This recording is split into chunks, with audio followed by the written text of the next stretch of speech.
ରାଶିଚକ୍ରର ଷଷ୍ଠ ରାଶି କନ୍ୟା ରାଶି ପାଇଁ 2026 ମସିହାର ବାର୍ଷିକ ରାଶିଫଳ କିପରି ରହିବ? ଜୟ ଜଗନ୍ନାଥ। ନମସ୍କାର, ମୁଁ ତପନ ଡାଇଜେଷ୍ଟକୁ ଆପଣଙ୍କୁ ସ୍ୱାଗତ। ପ୍ରଥମେ 2026 ମସିହା ପାଇଁ କନ୍ୟା ରାଶିର ସ୍ୱାସ୍ଥ୍ୟ ବିଷୟରେ ଆଲୋଚନା କଲେ ଜଣାଯାଏ, ବର୍ଷ ସାରା କନ୍ୟା ରାଶିର ସପ୍ତମ ଭାବ ମୀନ ରାଶିରେ ରୋଗକାରକ ଗ୍ରହ ଶନି ଅବସ୍ଥାନ କରି କନ୍ୟା ରାଶି ଉପରକୁ ଦୃଷ୍ଟି ପ୍ରଦାନ କରିବେ। ଶନି ମହାଗ୍ରହଙ୍କର ପ୍ରଭାବରୁ କନ୍ୟା ରାଶି ଜାତକଙ୍କ ଶରୀରରେ ବାୟୁ ବିକାର, ଆଣ୍ଠୁଗଣ୍ଠି ଦରଜ, ଅଳସୁଆପଣ ଭଳି ସମସ୍ୟା ଦେଖାଯିବ। ଏହାଛଡ଼ା କନ୍ୟା ରାଶି ଅଧିପତି ବୁଧ ମହାଗ୍ରହ ବର୍ଷର ବିଭିନ୍ନ ସମୟରେ ଅସ୍ତ ରହିବା, ବକ୍ରି ହେବା ତଥା ନିଜ ନୀଚ ରାଶିରେ ଗୋଚର କରିବା ପ୍ରଭୃତି କାରଣରୁ ବିଭିନ୍ନ ପ୍ରକାରର ସ୍ୱାସ୍ଥ୍ୟଗତ ସମସ୍ୟା ପ୍ରଦାନ କରିପାରନ୍ତି। ବୁଧ ମହାଗ୍ରହ ବିଶେଷତଃ ଚର୍ମଜନିତ ରୋଗ, ସ୍ନାୟୁଗତ ରୋଗ ଭଳି ଗମ୍ଭୀର ସ୍ୱାସ୍ଥ୍ୟଗତ ସମସ୍ୟା ସୃଷ୍ଟି କରିବାର ସମ୍ଭାବନା ଦେଖାଯାଏ। 2026 ମସିହା ବର୍ଷ ସାରା କନ୍ୟା ରାଶିର ଷଷ୍ଠ ଭାବ କୁମ୍ଭ ରାଶିରେ ମାୟାବୀ ଗ୍ରହ ରାହୁ ବିରାଜମାନ କରୁଥିବାରୁ ପେଟରେ ଗଣ୍ଡଗୋଳ ବା ପ୍ରୋବ୍ଲେମ ଏବଂ ମାନସିକ ରୋଗରେ ଆକ୍ରାନ୍ତ କରିବାର ସମ୍ଭାବନାକୁ ମଧ୍ୟ ଏଡ଼ି ଦେଇହେବନି।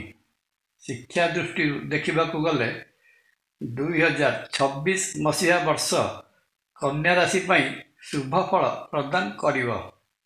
ବର୍ଷର ପ୍ରଥମାର୍ଦ୍ଧରେ ଉଚ୍ଚ ଶିକ୍ଷାକାରକ ଗ୍ରହ ବୃହସ୍ପତି କର୍ମସ୍ଥାନରେ ରହି କନ୍ୟା ରାଶିର ଚତୁର୍ଥ ଭାବ ତଥା ନିଜ ଘର ଧନୁ ରାଶି ଉପରକୁ ଦୃଷ୍ଟି ଦେଉଥିବାରୁ ଅଧ୍ୟୟନରତ ଛାତ୍ରଛାତ୍ରୀମାନେ ଦେଇଥିବା ଏକ୍ଜାମରୁ ସଫଳତାର ସହିତ ଉତ୍ତୀର୍ଣ୍ଣ ହେବେ। ଜୁନ୍ ମାସ 2 ତାରିଖ ପରେ ବୃହସ୍ପତି କର୍କଟ ରାଶିରେ ପ୍ରବେଶ କଲେ ଛାତ୍ରଛାତ୍ରୀମାନେ ଉଚ୍ଚ ଶିକ୍ଷା ପ୍ରତି ଆଗ୍ରହ ପ୍ରକାଶ କରିବେ ଏବଂ ଉଚ୍ଚଶିକ୍ଷା ଗ୍ରହଣ କରିବା ପାଇଁ ଘରଠାରୁ ଦୂରସ୍ଥାନ, ଏପରିକି ସେମାନଙ୍କୁ ବିଦେଶରେ ମଧ୍ୟ ପଢ଼ିବାର ସୁଯୋଗ ଆସିବ। ସମୟ ସମୟରେ ଶନି ମହାଗ୍ରହଙ୍କର ପ୍ରଭାବରୁ କନ୍ୟା ରାଶି ଜାତ ଛାତ୍ରଛାତ୍ରୀ ପାଠପଢ଼ାରେ ଅମନୋଯୋଗୀ ହେବା ସହିତ ଅଳସୁଆମୀ ଦେଖାଇପାରନ୍ତି। 2026 ମସିହାରେ କନ୍ୟା ରାଶିର କର୍ମ ବା କ୍ୟାରିୟର ସମ୍ପର୍କରେ ଆଲୋଚନା କଲେ ଜଣାଯାଏ, ବାଣିଜ୍ୟ ବେପାର କ୍ଷେତ୍ରରେ ରହିଥିବା କନ୍ୟା ରାଶି ଜାତ ବ୍ୟକ୍ତି ବର୍ଷର ପ୍ରଥମାର୍ଦ୍ଧରେ ଏହି କ୍ଷେତ୍ରରୁ ମଧ୍ୟମ ଧରଣର ଫଳ ପ୍ରାପ୍ତ କରିବେ। କନ୍ୟା ରାଶିର ସପ୍ତମ ଭାବରେ ଅବସ୍ଥିତ ଶନି କନ୍ୟା ରାଶି ବ୍ୟକ୍ତିଙ୍କୁ ବେପାର କ୍ଷେତ୍ରରେ କଠିନ ପରିଶ୍ରମ କରାଇବେ। ଏହା ସତ୍ତ୍ୱେ କନ୍ୟା ରାଶିର ସପ୍ତମ ବା ବାଣିଜ୍ୟ ଭାବର ଅଧିପତି ବୃହସ୍ପତି କର୍ମସ୍ଥାନରେ ରହୁଥିବାରୁ ବ୍ୟବସାୟ ସରଳ ଓ ସାବଲୀଳ ଗତିରେ ଗତି କରିବ। ଧୈର୍ଯ୍ୟ ଓ ନିଷ୍ଠାର ସହିତ କାର୍ଯ୍ୟ କଲେ ଜୁନ୍ ମାସ 2 ତାରିଖ ପରେ ବ୍ୟବସାୟ କ୍ଷେତ୍ରରେ ଯଥେଷ୍ଟ ଉନ୍ନତି ପରିଲକ୍ଷିତ ହେବ। ଏହି ସମୟରେ ନିଜ ଉଚ୍ଚ ରାଶି କର୍କଟ ରାଶିରେ ଶୁଭଗ୍ରହ ବୃହସ୍ପତି ଅବସ୍ଥାନ କରି ନିଜର ନବମ ଅମୃତ ଦୃଷ୍ଟିରେ କନ୍ୟା ରାଶିର ସପ୍ତମ ବାଣିଜ୍ୟ ଭାବ ତଥା ନିଜ ଘର ମୀନ ରାଶି ଉପରକୁ ଚାହୁଁଥିବାରୁ ବ୍ୟବସାୟ କ୍ଷେତ୍ରରେ ପ୍ରବଳ ସଫଳତା ଅର୍ଜନ ହେବ। ବେପାର ଆଶାଠାରୁ ଅଧିକା ହେବ। ନୂତନ ପ୍ରକାରର ବାଣିଜ୍ୟ କରିବା ପାଇଁ ଯୋଜନା କରିବେ ତଥା ବାଣିଜ୍ୟ ଉଦ୍ଦେଶ୍ୟରେ ପଶ୍ଚିମ ଦିଗକୁ ଯାତ୍ରା କରିବାକୁ ପଡ଼ିପାରେ। ଚାକିରି କରୁଥିବା କନ୍ୟା ରାଶି ଜାତ ବ୍ୟକ୍ତିଙ୍କ ପାଇଁ 2026 ମସିହା ଭଲ ଓ ମନ୍ଦ ଏହିଭଳି ମିଶ୍ରିତ ପରିଣାମ ପ୍ରଦାନ କରିବ। କନ୍ୟା ରାଶିର ଷଷ୍ଠ ଭାବରେ ବର୍ଷ ସାରା ଅବସ୍ଥାନ କରୁଥିବା ରାହୁ ଚାକିରି କ୍ଷେତ୍ରରେ ସମସ୍ତ ବାଧାବିଘ୍ନକୁ ଏଡ଼ାଇ ଫଳ ଦେବାକୁ ସମର୍ଥ ହେବେ, କିନ୍ତୁ ଏହା ସଙ୍ଗେ ସଙ୍ଗେ ଚାକିରି କ୍ଷେତ୍ରରେ ବଦନାମ ମଧ୍ୟ କରିପାରନ୍ତି। କର୍ମକ୍ଷେତ୍ରରେ ଅନୈତିକ କାମ କରିବାକୁ ରାହୁ ପ୍ରୋତ୍ସାହିତ କରିପାରେ, ସେଥିପ୍ରତି ସାବଧାନ ରହିଥିବେ, ନଚେତ୍ ଭିଜିଲାନ୍ସ ବା ଆନୁଷଙ୍ଗିକ ସଂସ୍ଥା ଦ୍ୱାରା ତଦନ୍ତର ସମ୍ମୁଖୀନ ହୋଇପାରନ୍ତି। ବର୍ଷର ପ୍ରଥମାର୍ଦ୍ଧରେ ବୃହସ୍ପତି କନ୍ୟା ରାଶିର ଦଶମ ବା କର୍ମ ଭାବରେ ରହୁଥିବାରୁ ଚାକିରିରେ ପ୍ରମୋସନ୍ ମିଳିବାର ପୂର୍ଣ୍ଣ ସମ୍ଭାବନା, କିନ୍ତୁ ସପ୍ତମ ସ୍ଥାନରେ ଅବସ୍ଥିତ ଶନି ପ୍ରମୋସନକୁ ବିଳମ୍ବିତ କରିବା ପାଇଁ ଚେଷ୍ଟା କରିବା ସଙ୍ଗେ ସଙ୍ଗେ ବଦଳି କରିଦେବାର ମଧ୍ୟ ସମ୍ଭାବନା ରହିଅଛି। ଆର୍ଥିକ ଦୃଷ୍ଟିକୋଣରୁ ଦେଖିବାକୁ ଗଲେ ଜଣାଯାଏ 2026 ମସିହା ବର୍ଷଟି କନ୍ୟା ରାଶି ପାଇଁ ବେଶ ଅନୁକୂଳ ରହିବ। ବର୍ଷ ସାରା କନ୍ୟା ରାଶିର ଦ୍ୱିତୀୟ ଧନଭାବର ଅଧିପତି ଶୁକ୍ର ଭଲ ସ୍ଥିତିରେ ରହୁଥିବାରୁ ଏବଂ ବର୍ଷରେ ପ୍ରଥମାର୍ଦ୍ଧରେ ବୃହସ୍ପତିଙ୍କର ଦୃଷ୍ଟି କନ୍ୟା ରାଶିର ଧନଭାବ ଉପରେ ରହୁଥିବାରୁ ଏହି ସମୟରେ ବିଭିନ୍ନ ଉପାୟରୁ ଓ ବିଭିନ୍ନ ପ୍ରକାରରେ ଅର୍ଥର ଆଗମନ ହେବ।